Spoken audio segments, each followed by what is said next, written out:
দর্শক, আপনারা দেখছেন মিটপুর হত্যাকাণ্ডের প্রতিবাদে বায়তুল মোকাররম থেকে জামাতি ইসলামের বিক্ষোভ মিছিল কিন্তু ইতিমধ্যে মৎস্য ভবন এলাকা অতিক্রম করতে যাচ্ছে।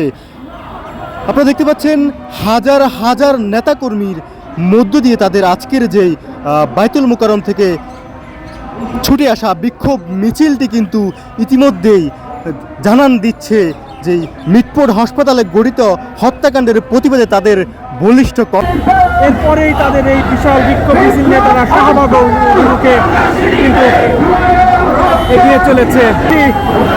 মৎস্য ভবন এলাকা থেকে এই এলাকা দিয়ে কিন্তু জামাতের বিক্ষোভ মিছিলটি অতিক্রম করছে।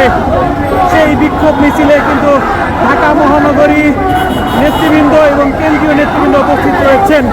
হাজার হাজার নেতাকর্মীরা ব্যবসায়ী সোহাগ বিশ্বাসের হত্যাকাণ্ডের প্রতিবাদ জানাতে আজ তারা এই বিক্ষোভে সমবেত হয়েছেন।